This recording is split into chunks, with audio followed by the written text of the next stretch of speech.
Hello दोस्तों, welcome to the channel. कैसे हैं आप सब और कैसी चल रही है आपकी पढ़ाई? आज हम बात करने वाले बेन जॉनसन जी के बारे में, जो कि काफी इंपॉर्टेंट राइटर है सभी लिटरेरी कॉम्पिटिटिव एग्जाम्स के लिए। काफी टर्म्स इन्होंने प्रोवाइड की हैं जो हमारे लिए जानना जरूरी है। शेक्सपियर जी के काफी प्रोमिनेंट राइवल रहे हैं। कुछ कोट्स उन्होंने प्रोवाइड किए हैं, कुछ टाइटल्स उन्होंने शेक्सपियर जी के लिए इस्तेमाल किए हैं, कुछ वर्क्स हैं ऐसे जहां से आपको एग्जाम्स में क्वेश्चंस आते हैं। तो इन सभी कोर्स और उन सभी वर्क्स और इनके सभी कंट्रीब्यूशंस के बारे में जानेंगे हम आज के इस वीडियो में।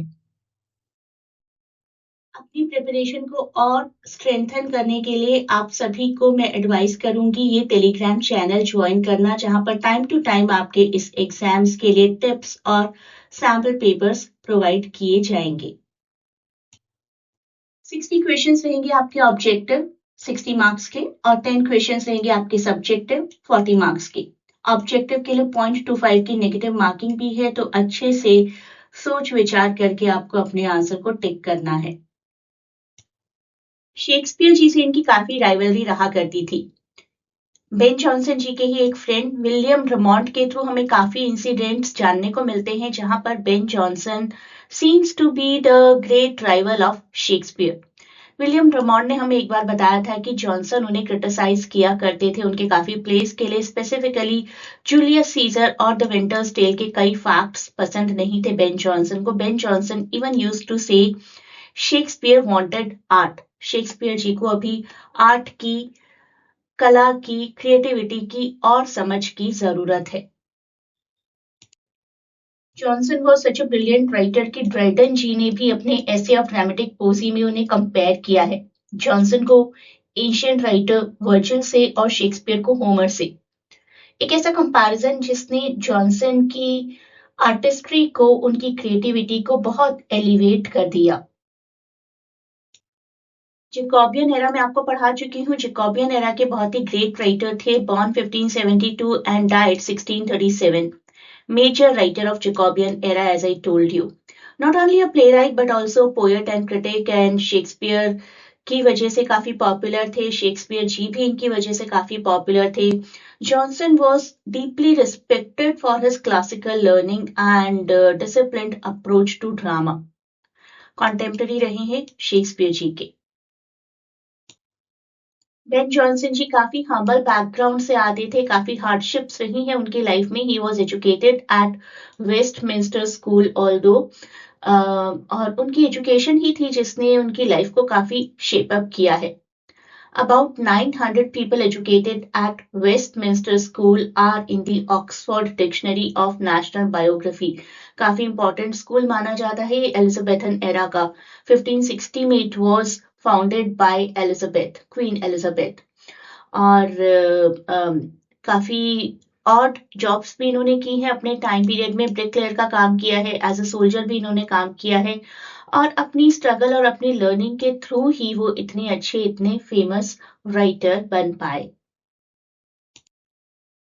वेस्टमिंस्टर स्कूल की अगर बात करें तो और भी बहुत से प्रोमिनेंट राइटर्स हैं जो इसी स्कूल से बिलोंग करते हैं। बेन जॉनसन जी के अलावा George Herbert, John Dryden, even John Locke. तो काफी प्रोमिनेंट पर्सनालिटीज हमें प्रोवाइड की है इस स्कूल ने।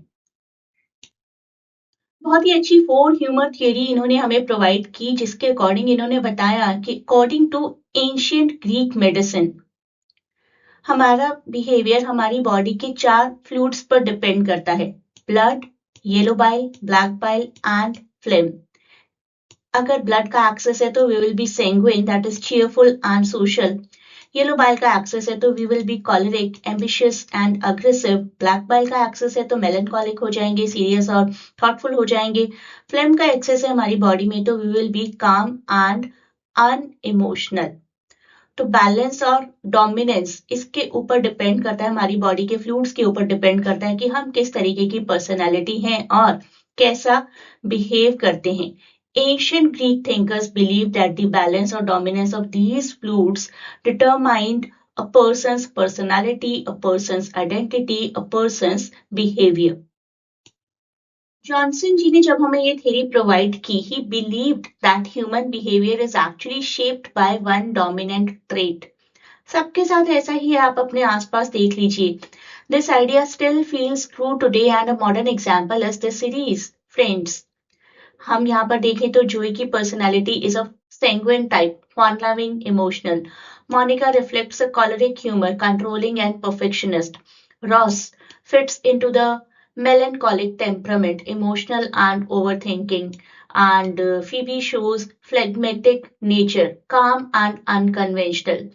Chandler is also melancholic, insecure, and sarcastic, and Rachel again represents the sanguine type, social and emotional. Each character is driven by one dominant trait, just like Ben Jonson's characters in Volpone and Alchemist. This shows that the four humor theory is still relevant as writers continue to use the same psychological patterns from Elizabethan drama to modern web series. तो अपने लगभग सभी place में उन्होंने ये four humour theory provide की, हमें इस्तेमाल की. Characters are dominated by one humour based on four humours theory: melancholic, sanguine, phlegmatic, and choleric. So one ruling trait defines behavior, and these are the four personalities.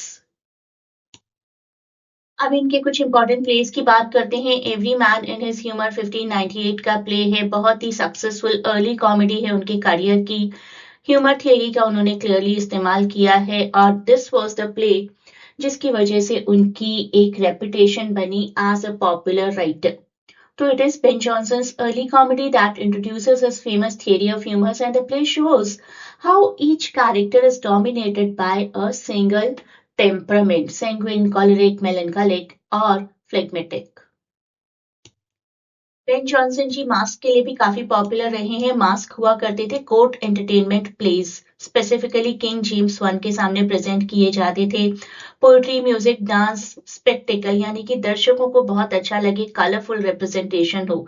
Text generally लिखे जाते थे Ben Johnson के द्वारा और visual design किए जाते थे by one of the friends of Ben Jonson जिनका नाम था Inigo Jones.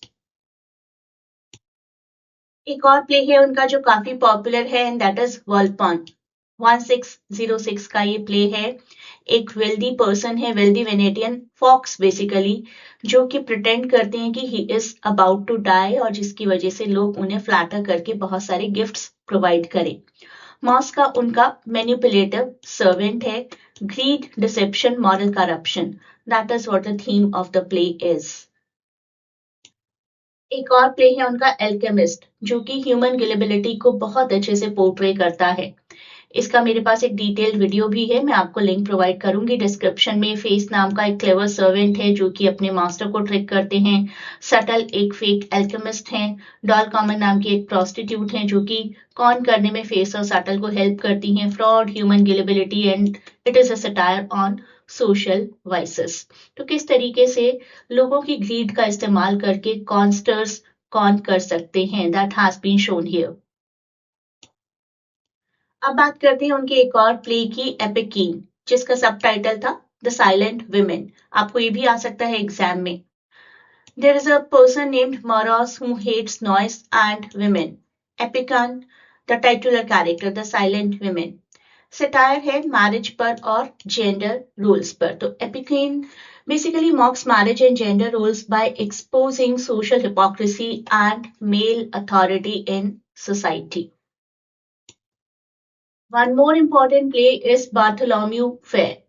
It presents the realistic London life while ridiculing human follies, human mistakes and किस तरीके से moral pretensions होते हैं लोगों के. Wide range of London citizens को एज कैरेक्टर यूज किया गया है. सोशल रियलिज्म हम कह सकते हैं बेसिक थीम है यहाँ पर. अर्बन लाइफ में किस तरीके की हिपोक्रेसीज होती है, क्या क्या ह्यूमंस की फॉलीज होती हैं, that has been shown here. Tier 2 exam के लिए अगर कोई लाइव प्रिपरेशन चाहता है मेरे साथ लाइव सेशंस में, लाइव क्लासेस में, तो they can connect through Telegram. Telegram पर आप इंक्वायरी कर सकते हैं कि लाइव सेशंस आप किस तरीके से ज्वाइन कर सकते हैं, कैसे कनेक्ट हो सकते हैं. जनरली मैं मॉर्निंग सेशंस कंडक्ट करती हूँ लाइव क्लासेस के लिए अराउंड 11 और 12. तो once you will connect with me तो आई विल टेल यू कि किस टाइम पर हम सेशंस को कंडक्ट कर सकते हैं. लाइव सेशन रहेंगे गूगल मीट के थ्रू. तो टेलीग्राम पर कनेक्ट हो जाइए। वीडियो लेक्चर्स आपको ऑलरेडी मिल रहे हैं और एक टेलीग्राम चैनल ऑलरेडी है जहां पर मैंने आपको बेसिक्स की पीडीएफ प्रोवाइड की है, वो भी आप ज्वाइन कर सकते हैं। मैं सभी लिंक्स आपको डिस्क्रिप्शन में प्रोवाइड कर दूंगी, उन प्लेलिस्ट्स का भी जिनके थ्रू हम पढ़ेंगे, जो लेक्चर्स हम लोग कवर करेंगे, प्लस वो टेलीग्राम चैनल जहां पर एक पीडीएफ ऑलरेडी अवेलेबल है of the basics, plus the link जहां पर आप मुझसे कनेक्ट हो सकते हैं इंक्वायरी करने के लिए कि आप लाइव सेशंस कैसे ज्वाइन कर सकते हैं।